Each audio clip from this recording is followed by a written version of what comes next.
نحمده ونصلي ونسلم على حبيبه الكريم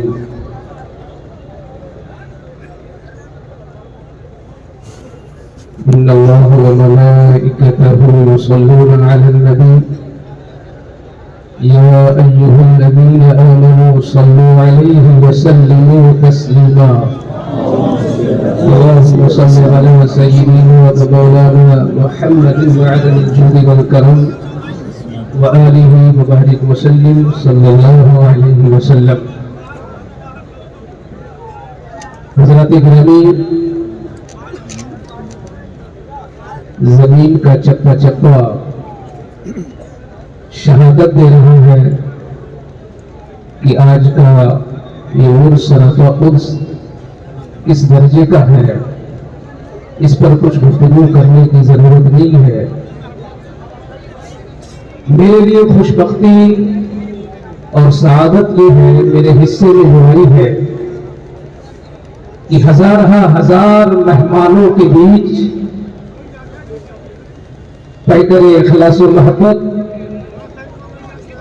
پیر طریقت، رہبر راہ شریعت، میرے مرشد طریقت حضور سیدی سرکار گلزار ملت مدد ذیل نے مجھ حقیر کو مہمانوں کی صف میں نہ رکھ کر مجھے میزبانوں میں قبول فرمایا ہے.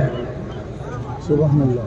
حضرت خلوتوں میں بھی ارشاد فرماتے ہیں اور غائبانہ بھی ارشاد فرماتے ہیں کہ میں تو گھر کا ہوں. تو آج میرے حصے میں تقریر نہیں ہے، میرے حصے میں کچھ تبلیغ ہے. اور یہ تبلیغ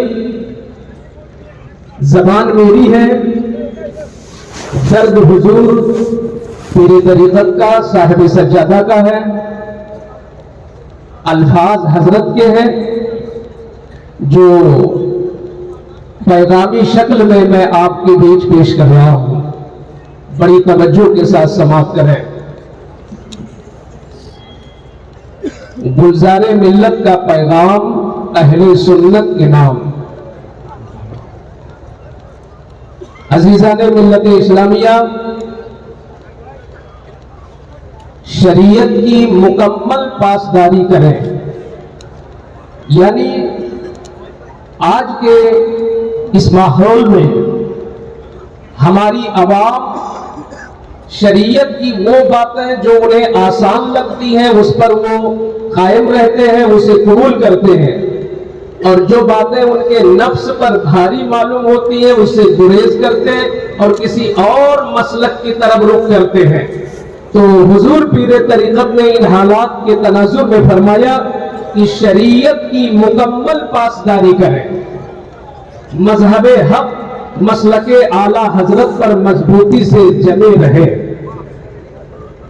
اس کے علاوہ آج اختلافات کا سلسلہ اس طرح تیز ہوتا چلا جا رہا ہے کہ وہ لوگ جنہیں مسئلے میں بولنے کی اجازت بھی شریعت نہیں دیتی، وہ لوگ مسئلے کی باتیں کرتے ہیں.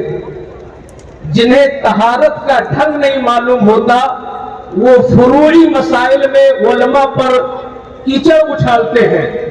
ان حالات کو مد نظر رکھتے ہوئے صاحب سجادہ قوم کو، عوام کو یہ پیغام دیتے ہیں، فرماتے ہیں اصولی یا فروعی ہر طرح کے اختلافات میں علماء کرام مفتیان ذوی الاحترام سے رجوع کریں، کیونکہ رب قدیر کا ارشاد ہے فَاسْأَلُوا أَهْلَ الذِّكْرِ إِن كُنتُمْ لَا تَعْلَمُونَ. علم والوں سے پوچھو اگر تمہیں علم نہ ہو. بے شک فرماتے ہیں کہ نماز، روزہ، زکوٰۃ، صدقات و خیرات خود بھی ادا کرے اور اہل خانہ کو بھی اس کی تلقین کرے کہ ان چیزوں کو وہ بھی ادا کریں. ماشاءاللہ. اب جو میں بات پیش کر رہا ہوں وہ حالات کے تناظر میں یہ بات کتنی اہم ہے، اس اہمیت کو اہل علم ارباب منبر خوب سمجھتے ہیں. یہ پیغام آفاقی پیغام ہے. فرماتے ہیں کہ فتنہ ارتداد کے پیش نظر لازم ہے کہ ہم اپنی اولاد کو علم دنیا کے ساتھ علم دین بھی دیں تاکہ موجودہ اور آنے والی تمام نسل دامن دین سے جڑ کر کے اپنی زندگی گزارے۔ آپ ذرا دیکھیں کہ اس چیز میں صاحب سجادہ کا درد کس طرح جھلک رہا ہے۔ اگر آپ کے گھر میں دین نہیں ہے، آپ کے بچوں میں اگر دین داخل نہیں ہوا تو انہیں ارتداد اپنے دامن میں لینے کے لیے پوری تیزی کے ساتھ تیار ہے۔ الحمدللہ خانقاہ اسماعیلیہ نے جہاں آپ کے لیے روحانی غذاؤں کا انتظام کیا ہے، وہیں پر الجامعۃ الاسلامیہ جیسا باوقار ادارہ قائم کر کے آپ کے لیے علم ظاہر کا بھی اہتمام کیا ہے۔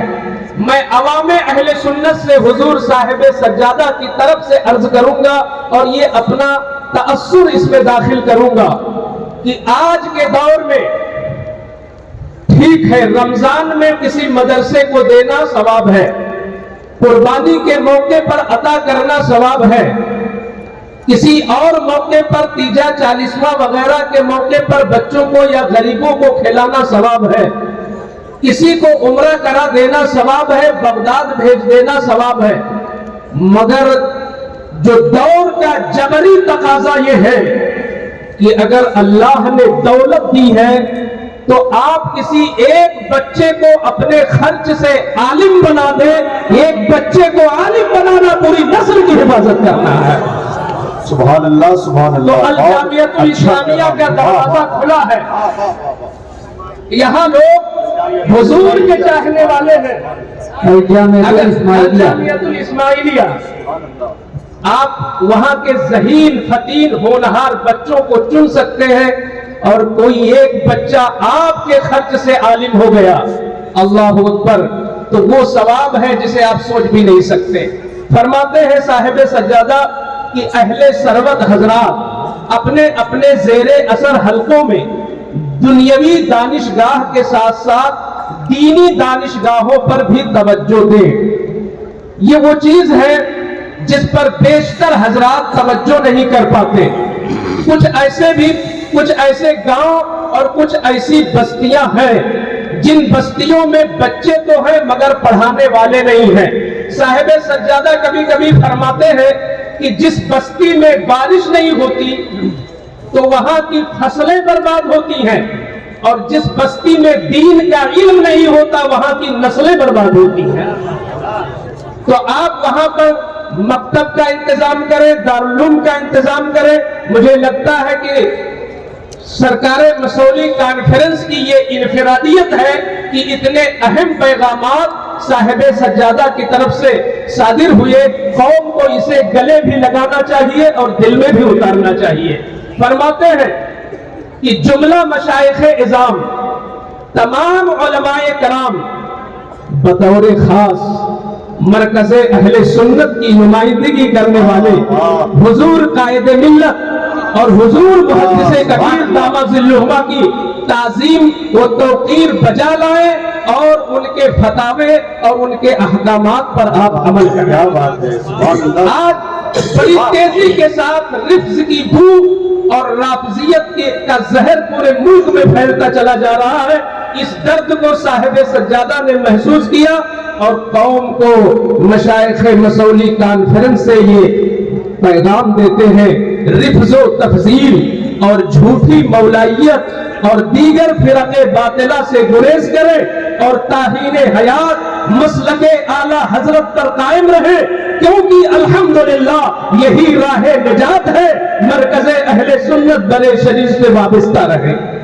آپ فرماتے ہیں کہ گھر کی خواتین کو حجاب شرعی کا پابند بنائیں، غیروں سے رسم و راہ کی قطعاً اجازت نہ دیں، کیونکہ آگے چل کر یہی سبب ارتداد بھی بنتا ہے اور پھر یہی لڑکیاں لقمے اجل بن جاتی ہیں۔ اے عرص مسولی میں آنے والوں، آپ کے لیے میں آسان کر کے یہ بتاتا ہوں کہ اپنے علاقے کے جو ذمہ دار علماء ہیں، مفتیان ہیں، آپ ان سے پوچھیں کہ پردہ کیا ہے اور پردہ کس سے ہے، اور پردہ کی حقیقت کیا ہے، اگر اس شریعت کے اس حکم پر آپ نے عمل نہیں کیا تو ارتداد یعنی مرتد ہونے کا دروازہ یہیں سے کھلتا ہے۔ جب چیز نمایاں ہوتی ہے تو نظریں اٹھتی ہیں، جب چیز پردے میں ہوتی ہے تو نظریں دور ہو جایا کرتی ہیں، اس لیے پردے کا اہتمام کریں۔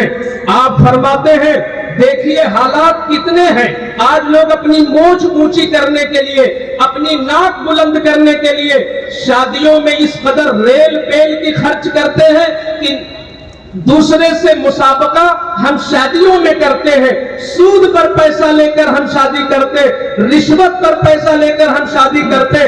صاحب سجادہ ایسے لوگوں کو ایک پیغام دیتے ہیں، فرماتے ہیں شادیوں کو سستی کریں۔ یہ پیغام میرے اعلیٰ حضرت کا بھی ہے، فرماتے ہیں شادیوں کو سستی کریں، جہیز کا لین دین ختم کریں تاکہ کوئی بہن بیٹی مہنگے جہیز کی وجہ سے گھر پر نہ بیٹھی رہ جائے اور غیروں کے دامے تزویر میں پھنس کر عزت کو تار تار کر نہ بیٹھے۔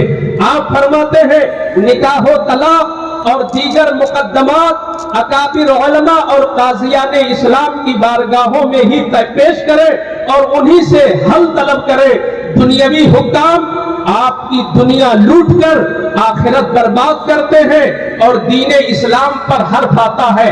اگر حرف بدل دیے جائے تو ٹھیک امام عشق و محبت نے تدبیر فلاح و نجات میں بہت پہلے اہل سربت کو یہ پیغام دیا تھا اور مسلم قوم کو بتایا تھا کہ اپنے جھگڑوں کو، اپنی رنجشوں کو آپ کچہری نہ لے جائیں، آپ کورٹ میں نہ لے جائیں، بلکہ مفتیان کرام کی بارگاہوں میں پیش کریں۔ یہاں پیسہ بھی نہیں پڑے گا اور آپ کا مسئلہ شرعی اعتبار سے حل بھی ہو جائے گا۔ جو امام عشق و محبت کا پیغام تھا، الحمدللہ صاحب سجادہ حضور گلزار ملت آج مشائخ مسولی کانفرنس سے آنے والے اہل سنت کے اس ٹھاٹھے مارتے ہوئے مجمع کو پیغام دیتے ہیں کہ آپ پھر وہی واپس ہو اور یہ فکر اپنی قائم کریں کہ اپنی لڑائیوں کو علماء کی بارگاہ میں رکھیں، اپنی رنجشوں کو قاضیان اسلام کی بارگاہ میں رکھیں۔ یہاں جو فیصلہ ہوگا وہ قرآن و حدیث کی روشنی میں ہوگا۔ آقا آگے فرماتے ہیں صاحب سجادہ کہ مدارس و مساجد، خانقاہیں اور دیگر اسلامی شعائر پر اعدائے دین کی بری نظر ہے، ان کے تحفظ کے لیے عملی اقدام کریں اور اہل فکر صاحب الرائے سے رجوع کریں۔ معاملات میں آپ وکلا سے بھی ملے، جج سے بھی ملے، عصری تعلیم سے تقاضا، عصری تعلیم سے جو مزین لوگ ہیں، قانون داں جو لوگ ہیں، مدارس کے لوگوں کو چاہیے ایسے لوگوں سے بھی ملاقات کر کے وہ روشنی لیں۔ فرماتے ہیں الجامعۃ الاسماعیلیہ بھی ایک دینی قلعہ ہے، اس کے عزائم بہت بلند ہیں، انشاءاللہ تعالی مستقبل قریب میں اس کے تمام منصوبے آپ کے سامنے ہوں گے۔ اس کے تحفظ و بقا کے لیے آپ حضرات خلوص و للہیت کے ساتھ اس کے ارباب حل و عقد کے قدم بقدم چلیں اور اس کے فروغ کی راہیں ہموار کریں، گانے بجانے لہو و لعب کے ارتکاب سے گریز کریں تاکہ فرمان خدا اور رسول جل علا صلی اللہ علیہ وسلم اور اولیاء کاملین ائمہ مجتہدین بالخصوص ماحی بدعت حامی سنت ہمارے سیدنا سرکار اعلیٰ حضرت کے پیغام پر عمل کر سکیں۔ اللہ اکبر۔ لفظوں میں درد بھی ہے، محبت بھی ہے، اگر یہاں ہمارے نہ ہوتا تو بھی کام چلتا، مگر حضور گلزار ملت جو لفظ تقریر میں استعمال کرتے ہیں یہاں تحریر میں بھی وہی لفظ آیا ہے اور یہ چیز سرکاران مارحلہ متحرہ سے بھی سننے کو ملتی ہے۔ یہ حضرات بھی جب بولتے تو ہمارے اعلیٰ حضرت کہتے ہیں۔ سبحان اللہ سبحان اللہ سبحان اللہ۔ آپ فرماتے ہیں تحفظ ناموس رسالت اور تحفظ ناموس صحابہ کے لیے علماء دین کا ساتھ دے اور شان رسالت اور شان صحابیت پر تن من دھن قربان کرنے کا جذبہ رکھے۔ اخیر میں اس بات کو غور سے سن لیں۔ فرماتے ہیں فقیر قادری سید گلزار اسماعیل واسطی کی جانب سے جب تک کوئی مستند تحریری یا تقریری اعلان نہ ہو تب تک اس پر کان نہ دھرے